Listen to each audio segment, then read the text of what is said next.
My name is John Bell. I've been living in Campbell River for probably 22 years. I didn't really discover I was a Métis until I moved to Campbell River. I was brought up in Ontario, and because of family situations, I didn't get exposed to the Indigenous side of my family. My job was with the federal government, and then when I retired, I moved out here because we have family and friends in the area, and I have a son living in the mainland, so we came here and I've never regretted it. We had some relatives that I had never known. They lived in Alberta, and they got in touch with us, and during the course of the conversation they mentioned that we had Métis heritage. I didn't know what Métis was at the time, so we thought, well, we'd look into it, and we found out that it was a local association, so we ended up going to one of the meetings and eventually joined. Shortly after that, we found out about MNBC, and I've learned a lot about being a Métis since I joined. So it was really a nice, pleasant awakening for me to find out about my heritage. The association here in Campbell River is the North Island Métis Association, and they go right up to the north end of the island. And they're really an active organization. I'm very pleased and happy with how things are going. As far as playing the fiddle, that's how I got into fiddle making and bow making.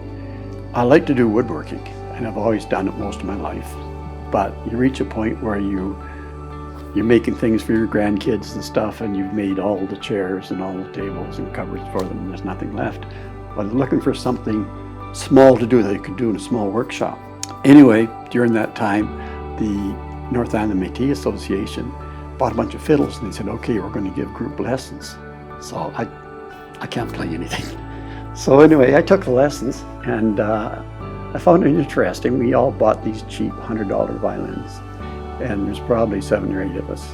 I worked at it, and I kept at it. Then I took lessons from someone else, and after about 7 or 8 years, I decided I'm not a player, but I was determined I was going to give it a good try. In my woodworking, I thought, well, I'd like to be able to build a violin. So I looked online to see if I could find any courses. I did find a violin bow making course that was being offered at the Victoria Conservatory of Music, taught by a bow maker named Michael Van, who was really an excellent teacher and an excellent bow maker. He's world class. So the Métis paid for me to go down and take this training through the education and training program. So I went down for 5 weeks, and when I came back, I started building violin bows. But how I got into violins was, a lot of times people bring their violin into me and say, oh, I got a problem with this violin. Can you help me with it?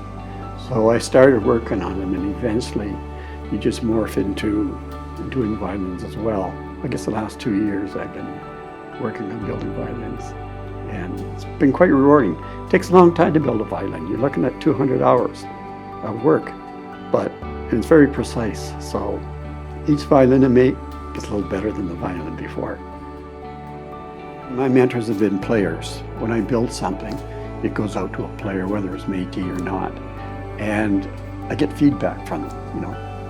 There's some really good players in Campbell River, and they've been really helpful in saying, well, maybe you should do it this way, or I'm having problems with this part. All my life I've had mentors in whatever job I've been doing. There's always people that have helped me out. So my path now is helping other people. My long-term goals for this craft is to pass the knowledge on to somebody else.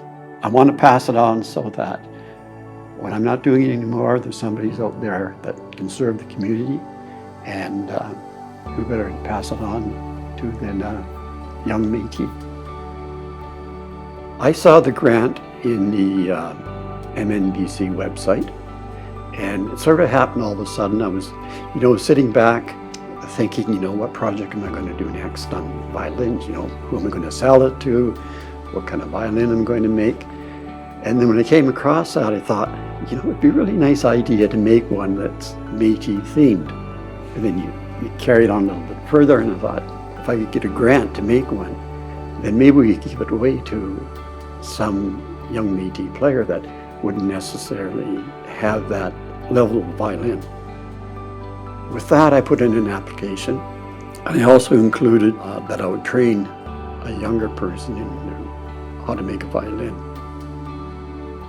The young man I'm training, his name is David, and he's 19 years old. I thought this was a really good opportunity to give him a skill, and it's the type of skill that he can use for the rest of his life. Now, I've known David all my life. David is actually the grandson of my sister that lives here.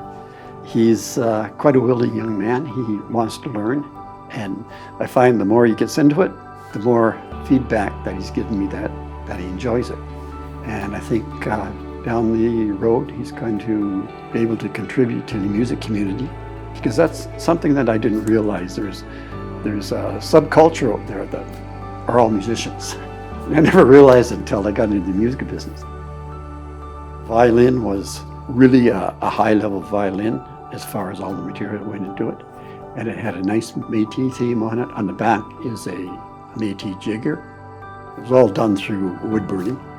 Looked absolutely terrific. Really good feeling to accomplish something like that. And the grant was fantastic. And if I can say, we presented her with the violin Victoria.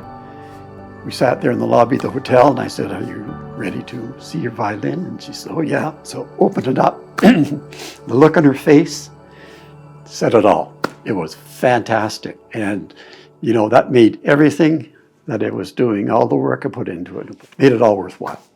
And there's a happy young lady, and she's got a violin, she's got bows she can pass on to her grandchildren.